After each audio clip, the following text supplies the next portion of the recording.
What's up? How's everybody doing? We're going to talk about Charlie Parker today.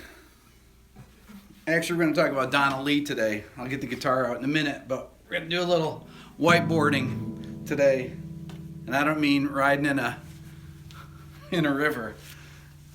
How's everybody doing here?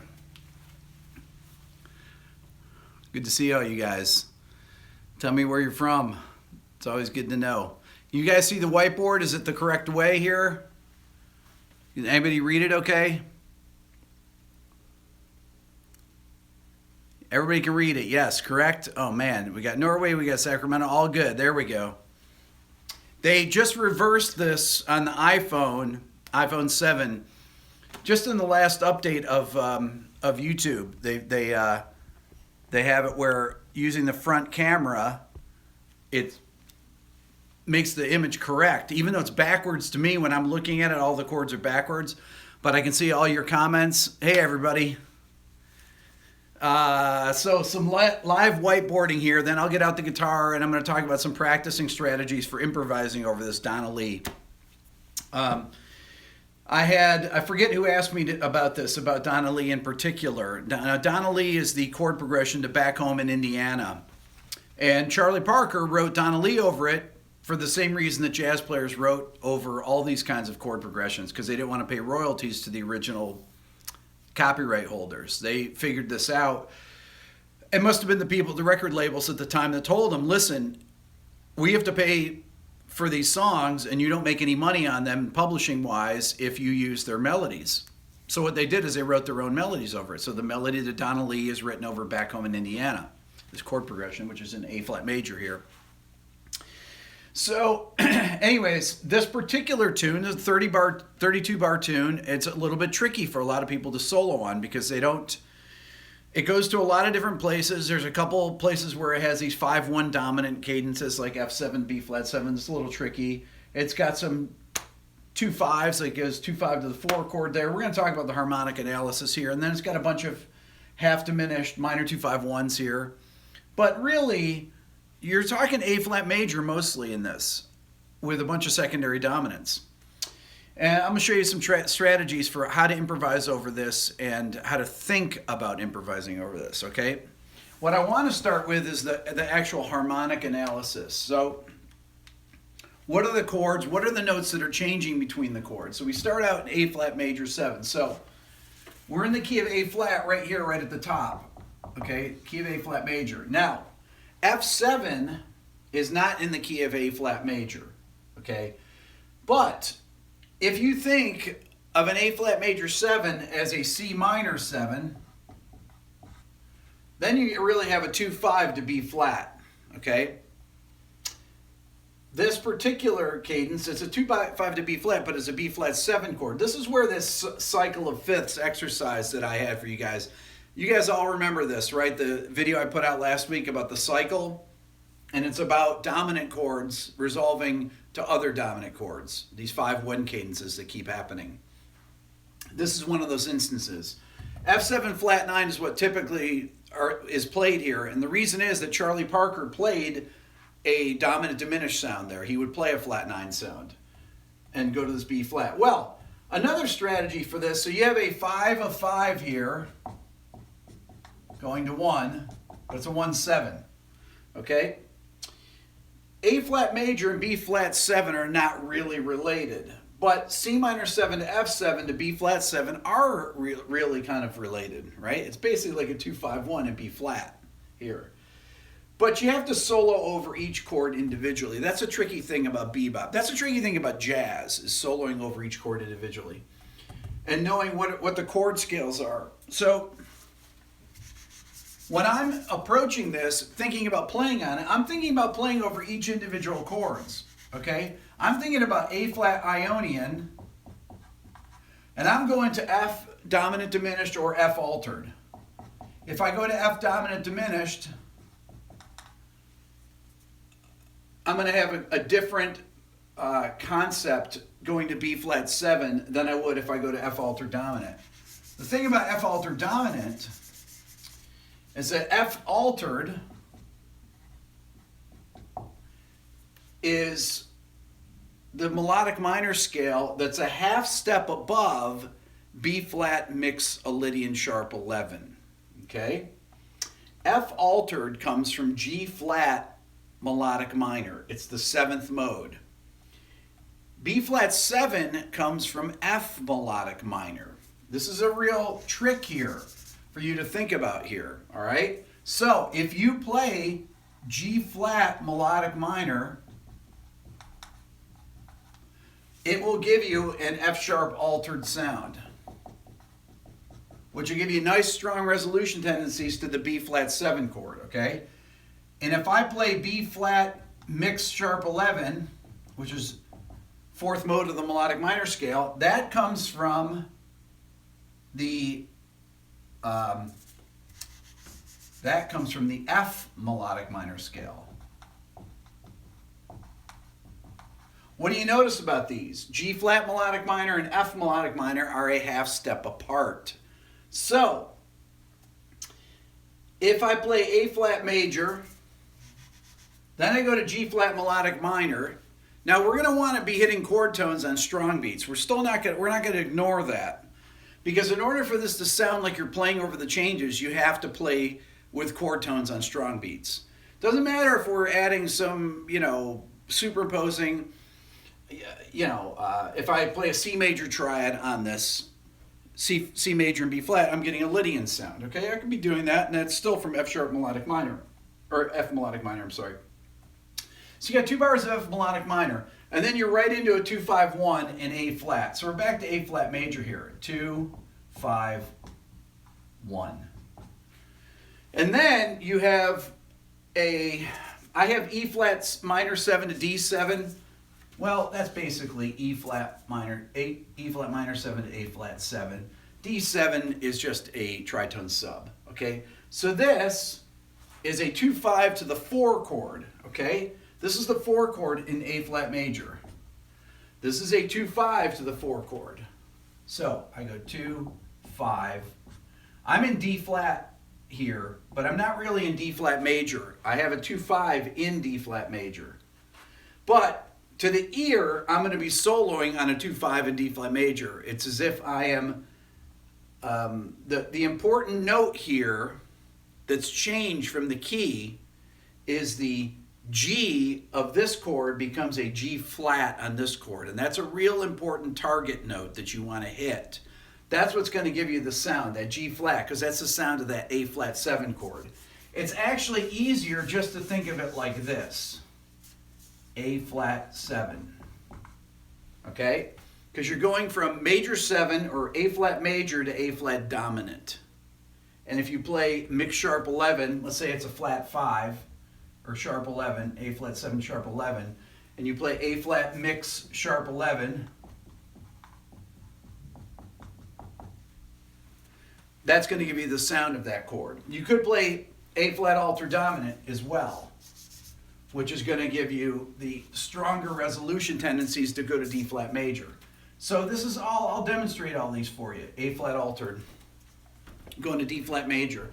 Sometimes it's just simplifying the chord progressions and knowing what to play over, because a lot of times there's 2 different approaches. You can either make the chord progressions more complex or you can make them more simple. It's really personal choice and how your brain works, actually. Then you have a 2-5 here, okay? This would be in C flat major, or let's say in B major. We could say C sharp minor 7 to F sharp 7. But essentially what we're doing here is we have a flat 7 to 1 resolution. This is very common. Flat 7, dominant, back to 1 major 7. That's a very common resolution here that we've talked about. A dominant chord, a whole step below a tonic chord resolving up. Very common. It's in a million jazz tunes. You got to know how to negotiate that. Okay, then we're back to the same progression as the beginning. So we're still going, if we do this, we're either going to use F dominant diminished or F altered dominant going to B flat mixed sharp 11. Now, I can take this chord and I can do something different with it this time. I'm going to show you kind of my thinking on it. Let's say I go, instead of B flat 7, let's say I think of F minor 7 to B flat 7. That way I'm going to approach this different mentally. I've 2'd the 5, okay? This is a 5 chord. Anytime you have a dominant chord, it's a 5 chord, period, okay? This then shows you what note really changes between the two chords. The A in this chord goes to A flat in this chord because it's the flat third, okay? Or it's the flat 7 of this chord. One of the important things between A flat major 7 and F7 is the note A flat goes up to A. So A is extremely important to play in this bar. Okay, it's really good if you play it on the downbeat too. It really helps solidify the sound of the change. Or you play it somewhere in the bar, you have to play it if you want it to sound like bebop, if you want it to sound like you're making the changes. The whole idea of playing, of improvising, is to play a solo where you can take away the accompaniment and you know exactly what the chord changes are. If it's Pat Metheny, if it's Michael Brecker, if it's Charlie Parker, John Coltrane, Keith Jarrett, I don't care who it is. If they're really making the changes, pull away the harmony, pull away the bass, pull away the drums, everything. Take away the left hand comping. Single note part, you should be able to hear the chord progression, period. You should be able to instantly hear that the guy's making the changes. That's what we call it, is making the changes. Okay? So, B flat 7 to B flat minor 7 to E flat 7. Okay? So this is, once again, we're back in A flat major here. A flat. So this is a 2-5-1 again. We've already been over that. 2-5-1.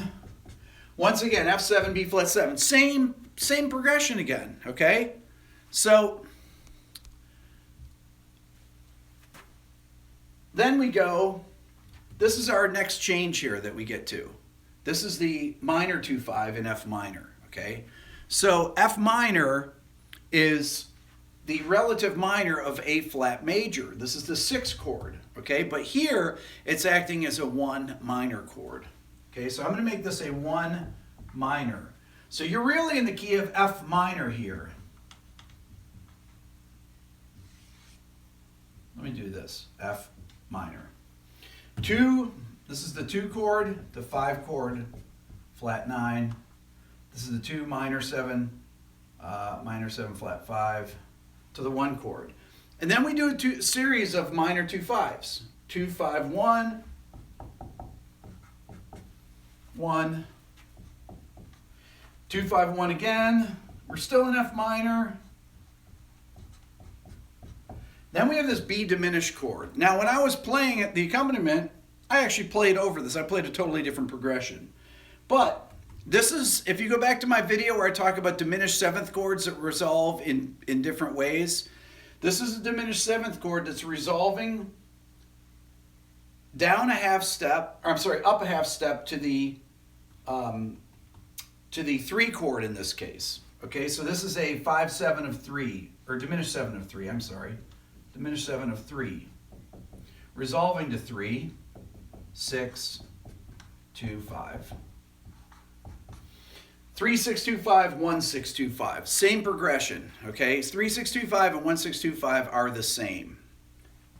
C minor 7 is a substitute for A major 7, A flat major 7. If you think about it, a C minor 7 chord, C, E flat, G, B flat, is the 3rd, 5th, flat 7th, and 9th of an A flat major 7 chord. Okay, it's strictly a substitute. So, this is our harmonic analysis of this. Here, I went to a 2-5 in E flat major. This would be 2 chord to the 5 chord. But we already know that. The B flat 7 chord only comes from one key. Remember that when I talk about how to figure out the key of a song? My video, you just look for the dominant chords and you can tell wherever the dominant chord is, wherever there's a dominant chord, it's the 5 chord in a particular key. Does everybody understand that? So, now that we've done this, let's talk about a couple things here. Everybody with me here? I don't see any comments right now. Is everybody there? There we go. Okay, now in this one section here, when we go to F minor, so we got G half diminished. Bring this down just a little bit here. So G minor 7 flat 5, C7 altered to F minor 7, right? Then the last time I go, instead of doing that B flat diminished, when I started, I did F minor 7, F minor 7 over E flat, D minor 7 flat 5, D flat minor 6, A flat add 9 over C to F7. Okay, so that's a different kind of progression.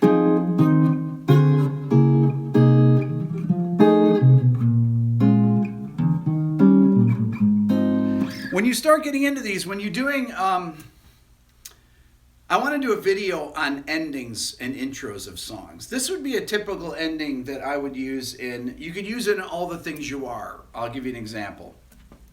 This chord progression is really, really common for things like that. So if you think about All the Things You Are, you've got all the things you are, mine.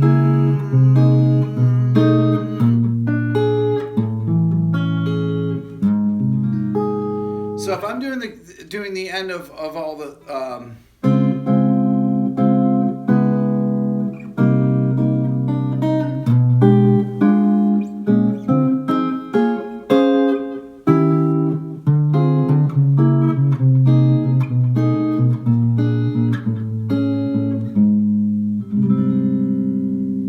so I did that descending progression here with D half diminished. It happens to be in the same key, okay? Why? Because All the Things You Are is an A flat major also. So that's why it works, as is Donna Lee. So D minor 7 flat 5, it's up, you start the progression on the tritone with a half diminished chord.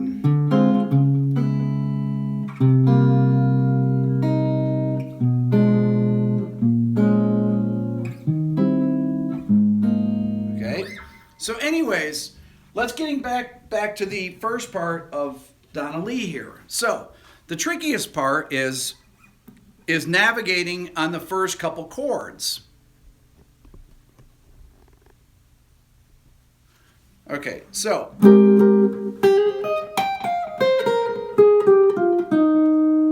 you guys hear me okay?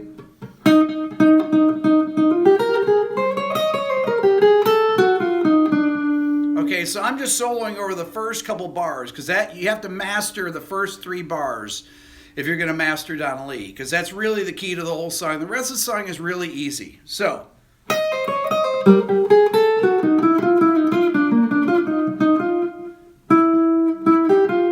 what did I do there? 2, 3, 4. You can hear that that's the beginning of the F7 chord. Right? And there's B flat 7, I played the 3rd. Again, if I played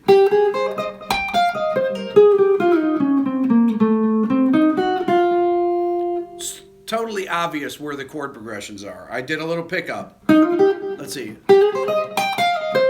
3, 4.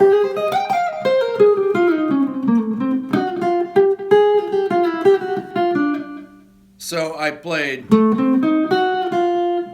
that's a total F7 flat 9 sound right there. So downbeat, F7, B flat 7.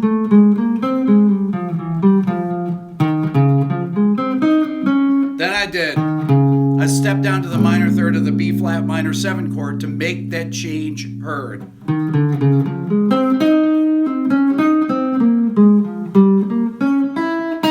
That's obviously the downbeat of the A flat major 7 chord.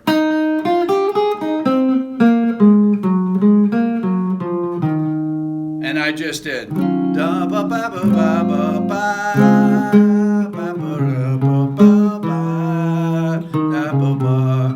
I did ba ba ba bo do do do da do, right?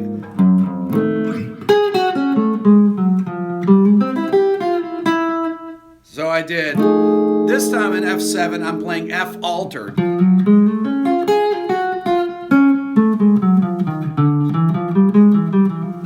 I went to the B flat 7 flat 5. And what did I tell you about that? I'm playing G flat melodic minor on the F7 chord.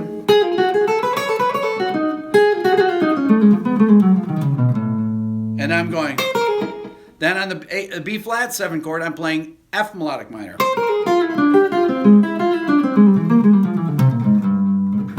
Right?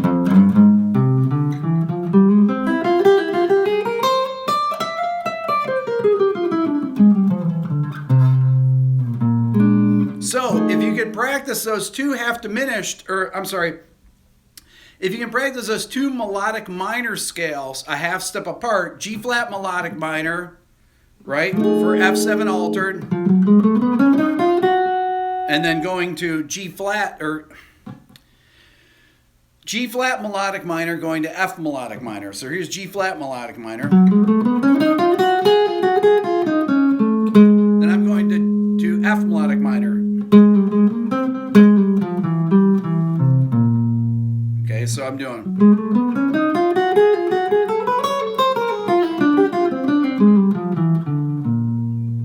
So that gives me the sound of those two chords. So simply what you need to do is you get that A flat major 7.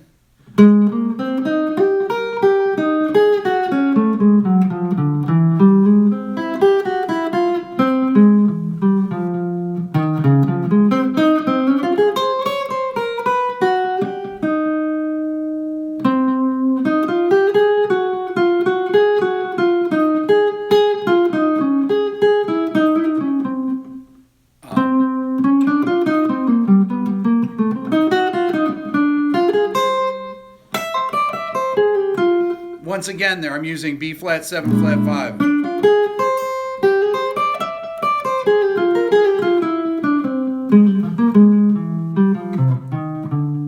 So, A flat major 7. There's my third of that F7 chord. Great way to practice. Start on the root. Start on the third, start on the fifth of your A flat major scale and figure out where the closest chord tone on the F7 chord is, whether you're using dominant diminished or altered dominant. So if I start on the root here, I'm going change. That's the third of F7, right? So I'm an A flat major 7.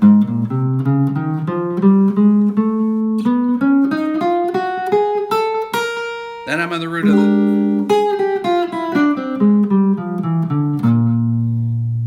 So right there, and if I start, let's say I start on the third of the A flat major 7. And then I have to say, okay, I'm on C here. If I want to go to F7, I'm going to have to go to C sharp or D flat. Okay, that's going to be the sharp 5. So I'm going to go.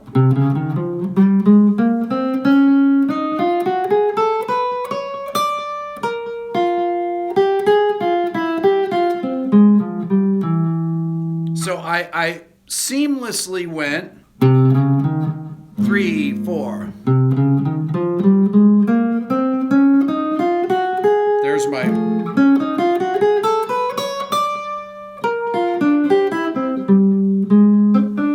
So I went from the sharp 5 of F7 altered to the third of B flat 7.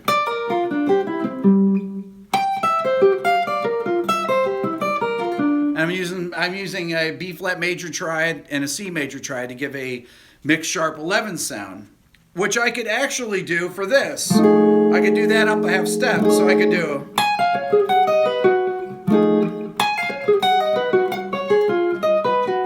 Then I could go. So I did on F altered. I did, and I did a D flat major going to to B major. Then I did, I'm sorry, that's what I did, okay. And then, so that would give me those triads there. So on F altered, I've got, then,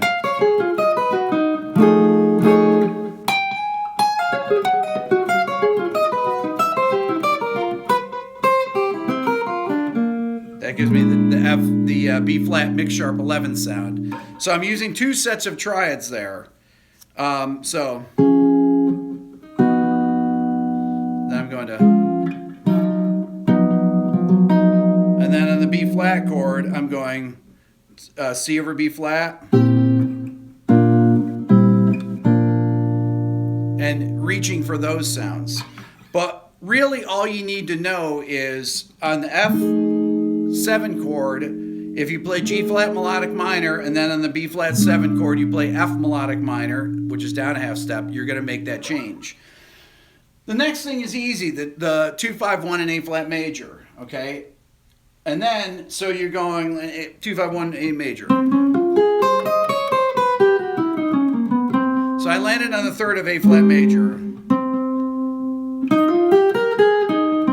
Then I have to do A flat 7. Okay, so you got your A flat major here, A flat major 7. Then if I go to A flat 7, what note changes? The G goes to G flat. Okay, or you could do it that way.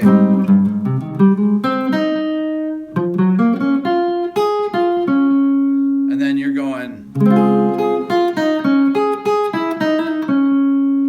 I went to,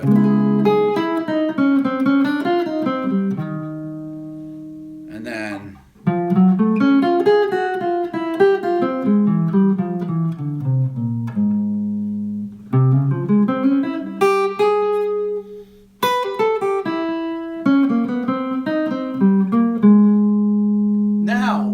to the only time that this changes, so you just have the same series of chord progressions going over and over. It's actually very easy. Then you get to this 2-5-1 in G, in F minor. G minor 7 flat 5 to C 7 flat 9 to F minor 7. Okay, so the first thing to do to understand these half diminished chords, you got Locrian to dominant diminished to Aeolian, or you have Locrian to altered dominant to Aeolian. Well, the first thing to do to practice these things is just work on the arpeggios. So I would say I would start on this half diminished chord and I would go. And I play the G minor 7 flat 5 arpeggio, and then I play on the C7. So I'm playing a D flat diminished 7th arpeggio. With a C I start with a C and I go root, flat 9, then I do the diminished 7th arpeggio off the flat 9.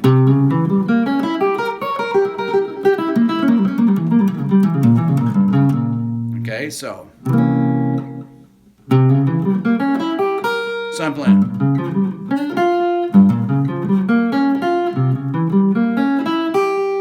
And then I'm going.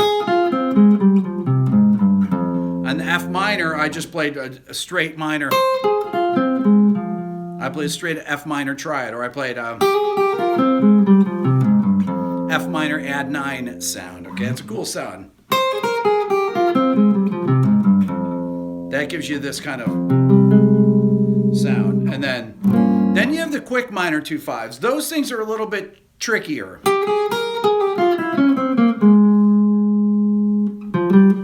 So I did ba da ba ba da ba ba ba ba ba ba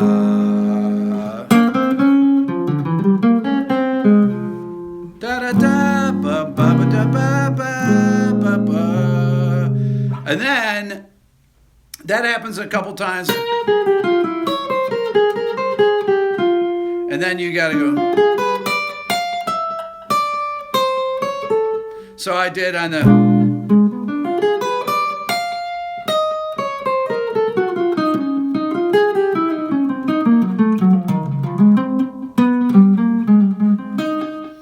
Okay, so you could hear that 1-6-2-5 that I was playing there. It's really obvious. So I did the the B diminished chord, right?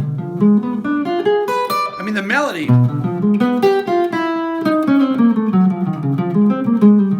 That's what Charlie Parker plays. Right up a B flat, right up a B diminished 7th chord. That's great. I love that sound there where he does an interval jump.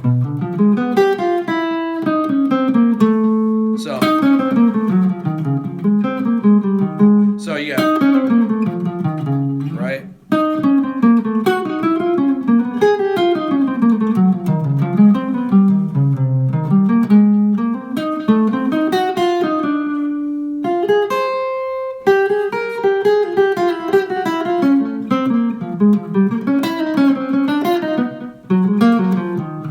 Okay, when I'm playing there, I know it's obvious where the chord changes are. You should be able to play this in single notes, and everyone should hear those chord changes so clearly that you don't need any accompaniment. Joe Pass never needed any accompaniment. Pat Metheny does not need any accompaniment. Charlie Parker never needed any accompaniment. I can analyze a Charlie Parker solo just by looking at the notes and saying, oh, 3rd, 5th, 7th, flat 9. Flat 9 resolves to the 5th on the you know, it's just so obvious where it is. The tricky thing is to get the notes in the right spot and the right beats. It's not enough just to meander through the keys that you're in, because then I call it groping, honestly. That was my term when I would. My brother and I would always talk about this. Oh, that guy's, he's a groper. And groping is just like kind of going like this in the dark, in the key you're in. You don't really know what notes you're on, and you don't know what notes you're going to. You know the key centers, but you're not really starting on the right note. If I'm on A flat major 7, I'm playing an A flat major scale, but I start on B flat, that doesn't sound like A flat major. This does. That sounds like A flat major. That sounds like A flat major because it starts on a chord tone and it ends on a chord tone. But this doesn't, because it starts on a non-chord tone, the 9th, and it ends on a non-chord tone, right? That's why you want to practice your scales from chord tones.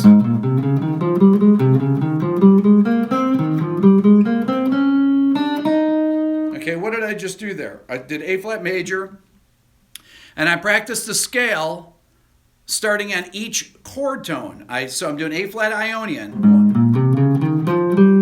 then off the 3rd, then off the 5th, then off the 7.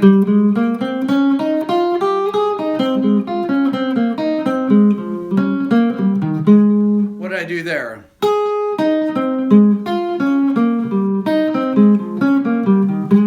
There I did a bunch of chord progressions. I did ba ba da ba da ba da ba da ba da ba da ba da da. Right? Ba ba ba ba ba. But practicing those chord tones off each chord, practicing your scales off each chord tones is much better than just playing it. Yeah, you should know where all the notes are. You should be able to play that. I'm doing A flat major. I'm doing 2 notes per string here.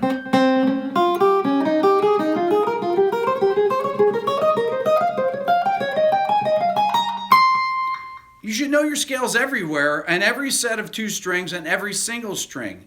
But you got to know where the chord tones are, because that's the most important thing. So if I take this A flat major scale and I move it up to another position, let's say I go up to A flat off this string, off the A string, and I'm playing it here. That's off the root, and then I go off the 3rd, off the 5th, off the 5th, off the 3rd, off the root. You got to play them both ways. So, or,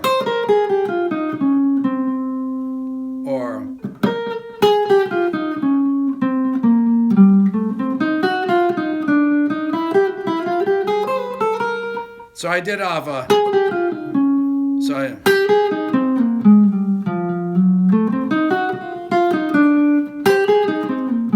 Now I'm using more of an arpeggio based line. So I did like an A flat major 7. I resolved to the flat 9 of that chord. So I did a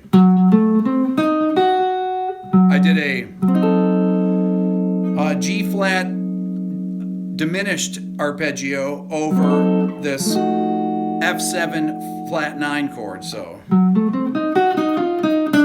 ended on the third of the B flat chord. And I did a little double chromatic approach. To the 5th. I did to the flat 5, to the 5th, to the root. Double chromatic means you close in on the note from around it. Here's my target note. I play below it a whole step, above it a whole step, below it a half step, above it a half step, right to the note.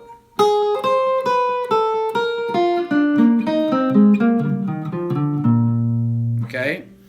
You can also do things where you're playing, I might play simplify it even more, and I'll play neighbor tones. You hear Joe Pass do things like this. You'll hear Pat Metheny do things like this. So what I'm doing there, I'm going.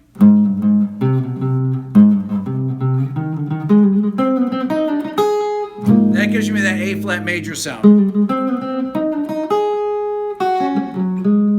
I did. I could go to B flat major there, right?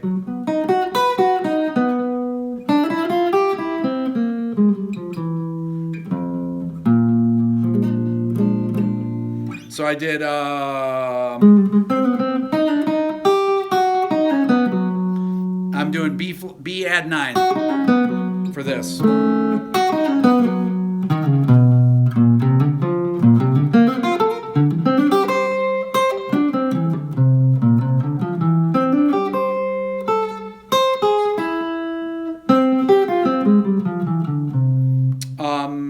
Okay, so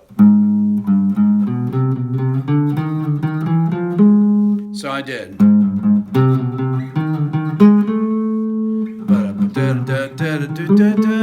There's my F7 chord.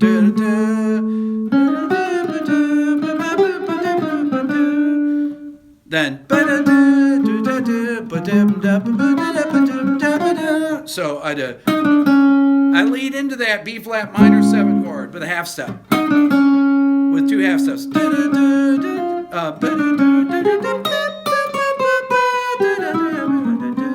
So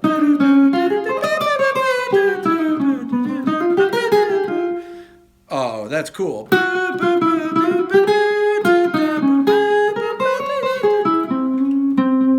So on the B flat minor 7 to E flat 7, there I'm going. There's a downbeat. 2, 1, 2, 3.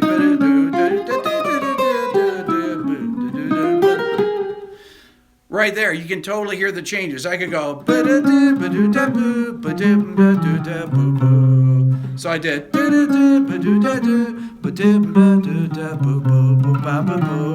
Okay? I could play.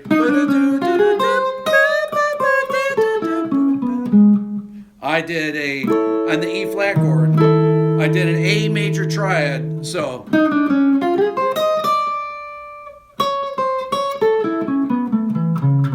So I did A flat add, or A add 9, no, A flat add 9 over, A add 9 over E flat.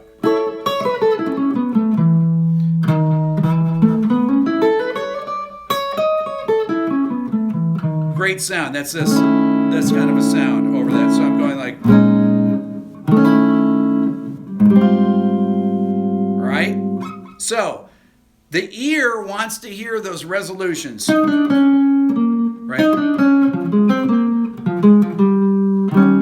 You can hear that going to the third of the E flat 7, then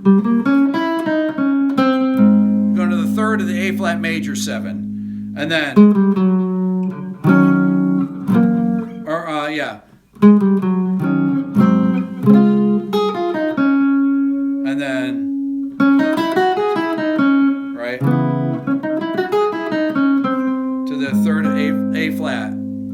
Then eventually you come back around, and then I'm on my half diminished chord.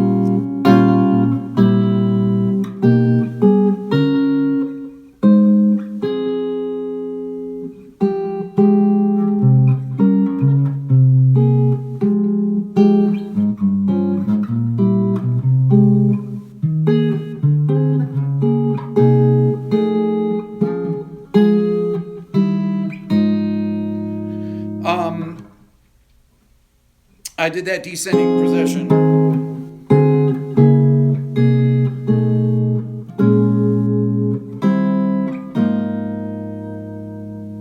So your ability to play the correct notes at the correct time is really determines how good of a jazz player you are. And it takes a long time to know where those notes are, but you have to internalize this and you have to lead the listener with what you're playing. That's the hardest thing to do.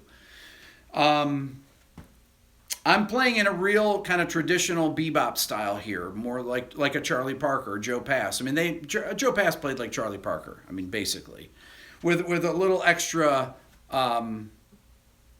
little extra harmonic information. But you can play.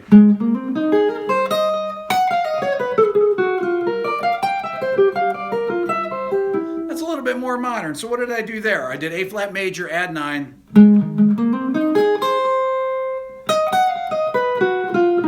I did A flat.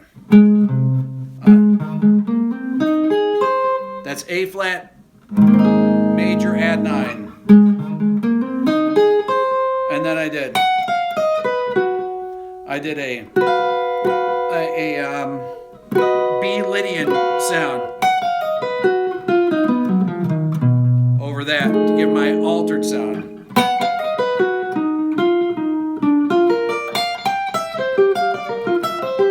And I resolved it, and then I did a C major triad to B flat triad to C major to B flat, which gives me gives me this dominant 7 flat 5 sound, okay? That makes sense? So I did, you can hear that altered sound. Then,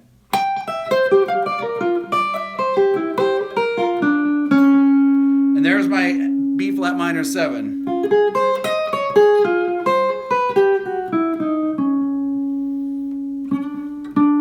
I could go to Lydian sound there.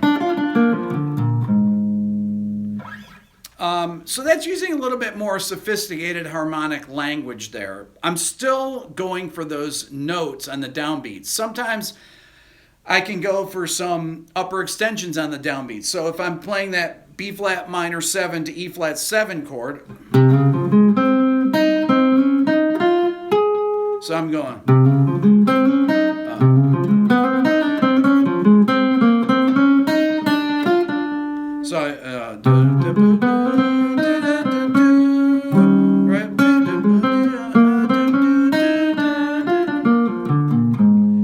I resolve to the flat 5, to the major 7 sharp 11 on the A flat chord, or I could resolve to the sharp 5, okay? If I did,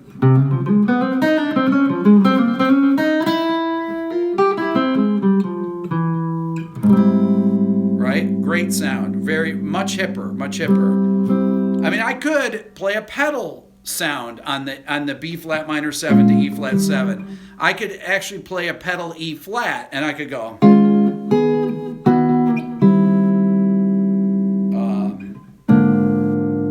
What I do there, I did E flat 11, so I'm skipping the B flat 7 chord, the B flat minor 7 chord completely, and I'm going right to the dominant. So I'm doing D flat over E flat, this E flat 11 chord. Then I'm going to like would be an E flat Phrygian sound. Then 2, which be a B flat, a B sus4 over E flat, which would be like an altered sound, but more modern. And then I go to C major over E flat, which gives me a 13 flat 9 sound. Then I went to an A flat Lydian sound. Or I could go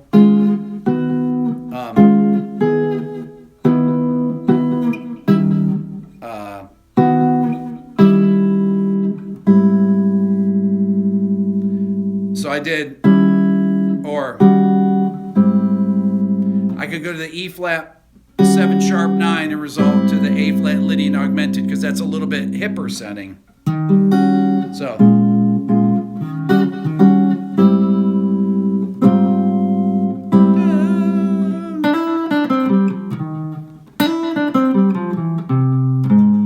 that's a great sound for that.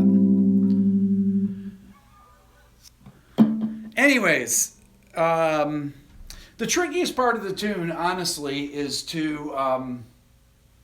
really that second and third bar, is the F7 to B flat 7. Everything else is pretty easy. But one thing you don't want to do, don't get stuck in these things where you're playing harmonic minor over this. I was talking to a good friend of mine the other day, and he was thinking in harmonic minor. A lot of people will think on those minor 2/5s, so just play, they'll think in F harmonic minor. That's not a good idea to do that, because that doesn't really make the change on that half diminished chord.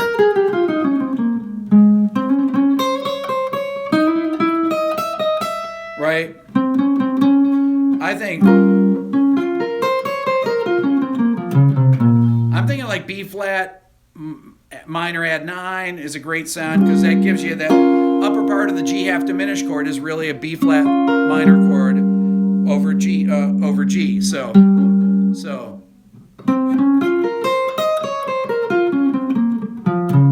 you got to know all these minor. You got to know all those minor add 9 sounds. That gives you the sound.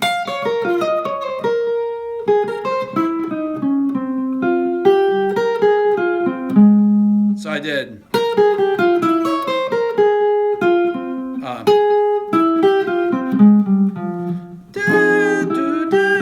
It's a little 5/5 back cycle.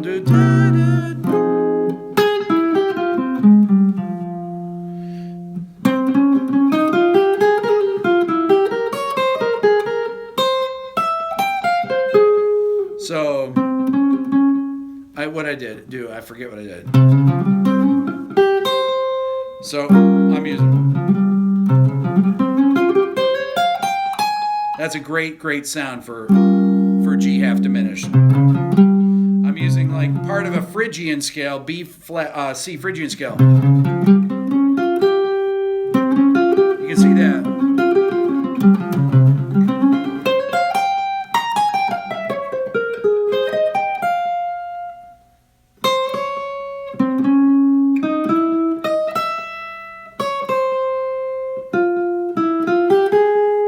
So I did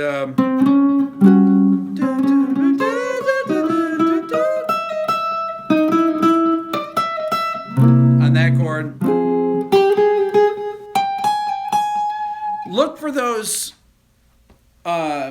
look for motifs in there too, based off those certain chord tones. So I'm looking for the half steps in here. So in this half diminished chord here, I'm going the 11th to the flat 5.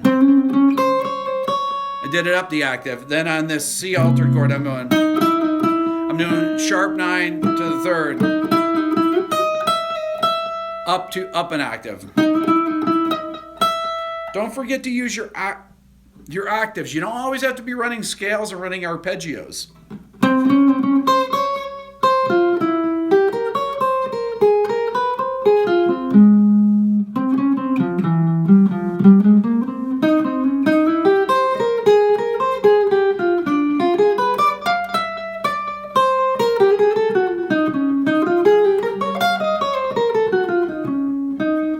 I mean, it's really, every time that I'm making a change, you guys can hear that. I know it. I know that you can hear it.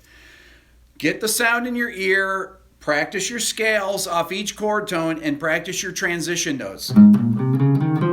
Transition note. Go off the third. Transition note. Off the fifth. Okay, and I'm on the flat 7 there. So you can go up to the major 7th. That doesn't work. That's not great because it goes to the root of the F7 chord. So I would go. I went to the sharp 5 there.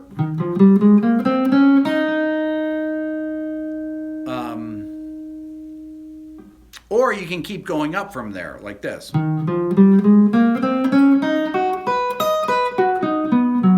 Okay, what did I do there? I went to a B major triad. I leapt off this note up to the I'm thinking B major over F. Okay, so B major over F gives me an altered sound. Dominant 7, flat 9, flat 5 sound. So I'm going.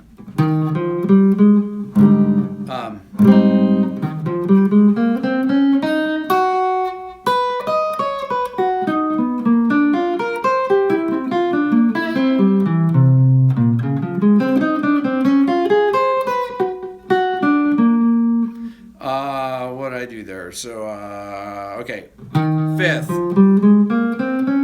There's my change, right?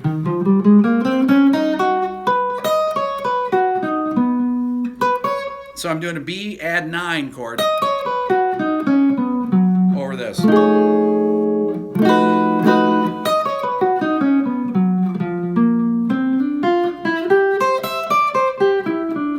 And I'm using a C major triad on this chord. Add 9.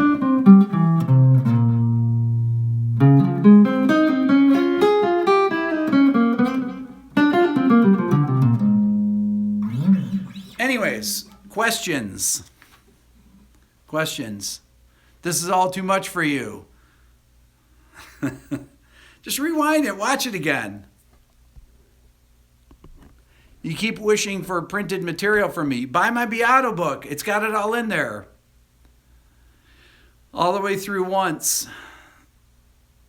What is triad pairs? Oh, so the triad pairs that I'm doing, on the F7 chord, let me erase the board here and I'll show you. That's a great question, actually. The triad pairs would be, if I'm thinking of an F altered chord going to a B flat 7 flat 5 chord. Wow, that's a lot to erase there. If I've got an F7 altered,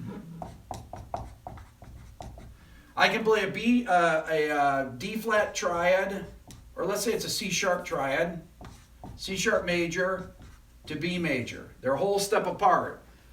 They give you on the C sharp major, you have the root of F, gives you the root of that chord. It gives you the sharp 5, and it gives you the sharp 9.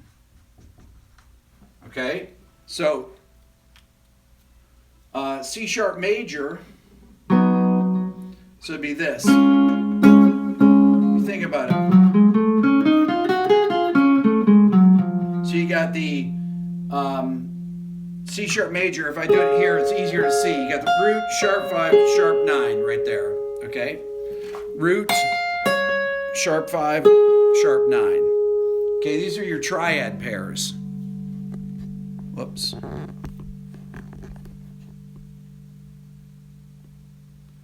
And play from your heart and soul. Well, of course, that goes without saying, right? And then your other triad pair on B flat 7 flat 5 would be C major to B flat major. C major gives you the upper extensions of the chord on a B chord, so it gives you the 9, sharp 11, 13, 9, sharp 11, 13. B flat gives you the root, 3rd, and 5th. Okay. Oh, this B chord gives you the 3rd, flat 9, flat 5. Okay. That's right. Hold on. Flat 7. I'm sorry. flat 7, flat 9, flat 5. Now, what do you notice about these? These are half step apart. You've got C sharp major to B major, and then C major to B flat major. Those are your triad pairs, okay, that are a whole step apart. C sharp major and B major come from F alter dominant. C major and B flat major come from B flat mixolydian sharp 11. Those are great sounds. They'll give you a really modern, hip approach to playing over those parts, and you can play it even in your accompaniment. Okay, so if I've got A flat major 7, and then I go to C sharp major over F. Okay, so I got, then I go, but this thing, then I go. I just did the triad pairs there. On F altered, I'm playing C sharp major to B major. Then on the B flat chord, I'm doing C over B flat to C over B flat to B flat. Really cool sound, right? But you have to be able to grab these things.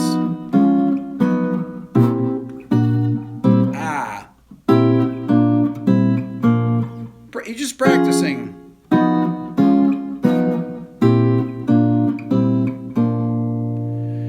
And then knowing where all these things are, okay?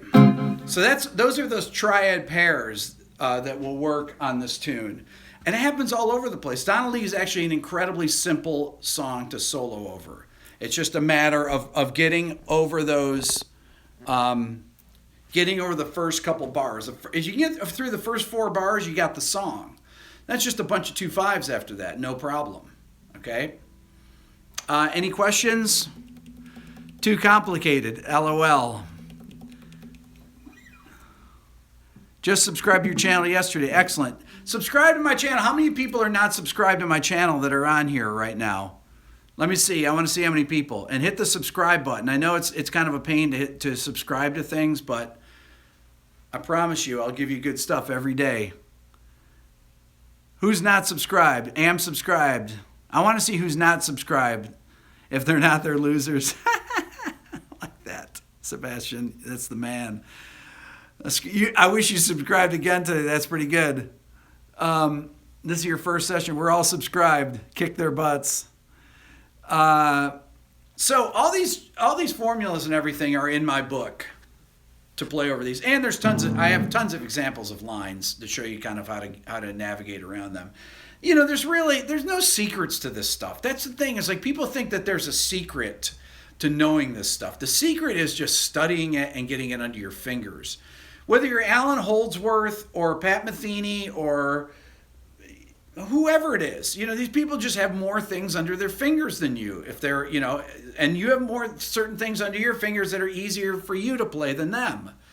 So you can't get depressed about this. It's just a matter of practicing. I don't care how old you are. If you can just, you know, I never play the guitar except for doing these videos. I haven't practiced in 30 years, and I haven't played a gig. I'm not saying this to say, oh, I'm some great player or anything. I haven't played a gig since 1991. No lie. I've not played a jazz gig or any kind of gig. Well, I've played gigs, rock gigs, but that's it. I'm a rock guitar player. I mean, that's what I historically have been.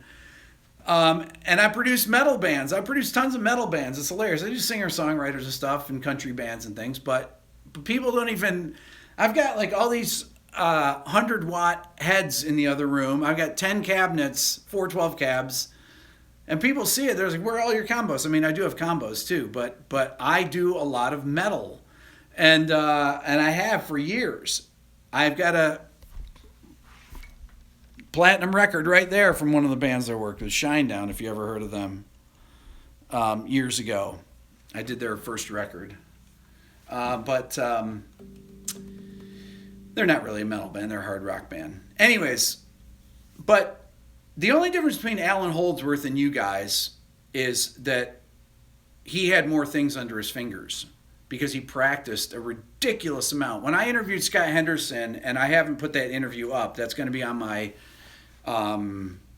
my podcast. You can subscribe to my podcast. Go to the Google Play Store or Apple Store and subscribe. Just put Rick Beato Sounding Off or Sounding Off Rick Beato. Type in my name and it'll come up, and subscribe to it.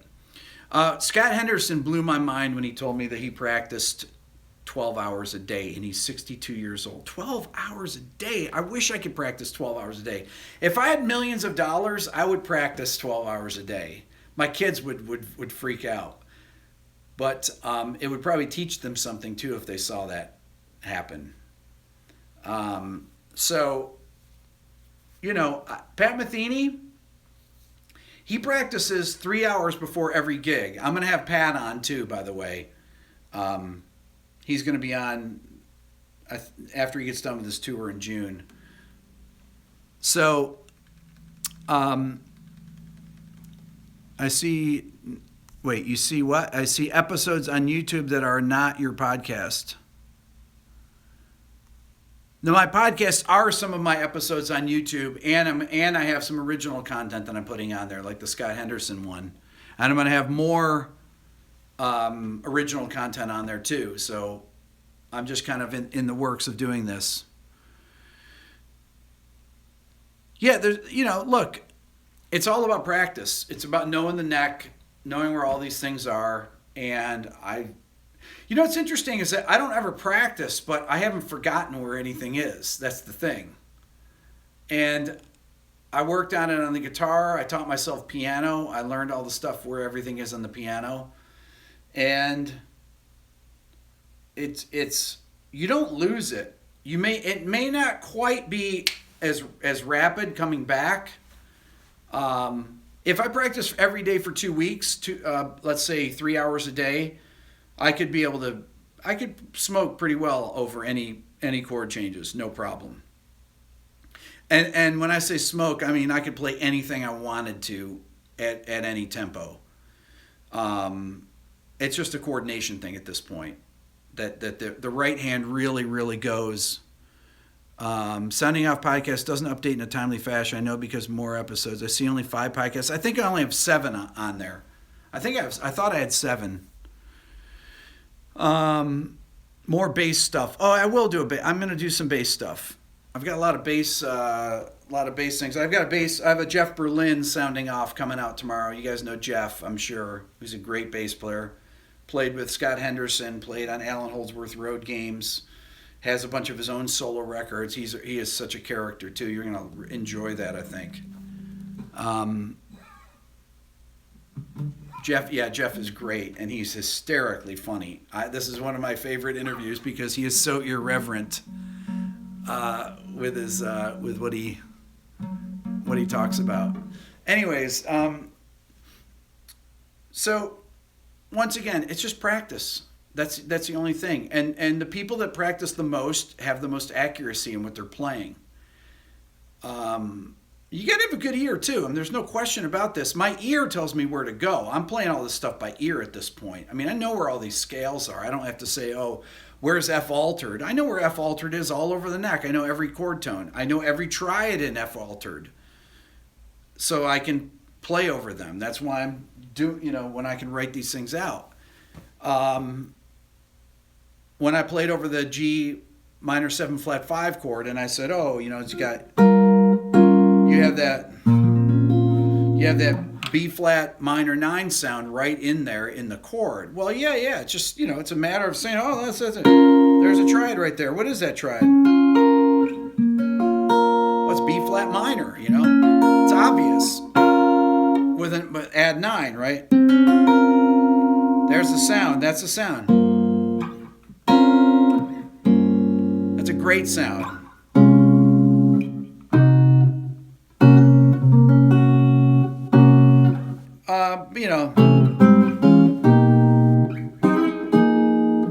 Just once again, getting the stuff under your fingers. I was doing, when I did my solo guitar thing the other day, somebody commented that I am improvising on live YouTube, and you got to be willing to put it out there and take chances. You got to be willing to fall on your face, because that's the only way you learn. Nobody learns by playing the right things all the time. It's when you learn and you play the wrong thing, and then you learn from it, and it teaches you to play the right thing. Anyways, any questions? If you're interested in the Beato book, you can write me, rickbeato1@gmail.com. Any tip for horn players? Look, horn players, I'm going to have some horn players on. Playing horn is no different than playing the piano or the guitar. It's all notes, it's all the lines and everything. I mean, all the lines I play are that I'm playing here are all horn lines anyways. They're things I learned from Charlie Parker, from John Coltrane, from whoever.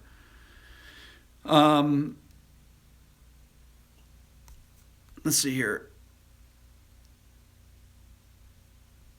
The Mistake is a great teacher, Pat Martino. The Mistake is a great teacher. No, shell voicings are not the same thing as triads. If you guys have any questions here, put them in the comments section. You don't need to put any people that you want me to have as guests anymore. I know every musician on earth has been named in my comments section. So I have a huge, I have a big group of people that I've reached out to, and pretty much everyone is accepted that I've talked to. It's just a matter of I can't release. I could have a whole YouTube channel of sounding off. Honestly, right now I have so many unedited interviews that are great interviews. It takes a while to edit them. But anyways, if you guys have any questions, leave them in the comments section here, and get your friends to subscribe. Anybody you know that's a musician, tell them about my channel. Really means a lot. It's I'm trying to get up to 100,000 subscribers. That's a big milestone. YouTube goes, and I can see in the analytics, like they'll push your channel for a while, then they kind of won't push it, then they'll push it again, then they won't push it. And we need to keep moving ahead. The more subscribers I get, the easier it is for me to get the big name people that I want to get. So telling people about it is really helpful. Anyways, that's all for now. Please subscribe here to my Everything Music YouTube channel. If you're interested in the Beato book, write me at rickbeato1, just the number 1, @gmail.com. Thanks for watching, everybody.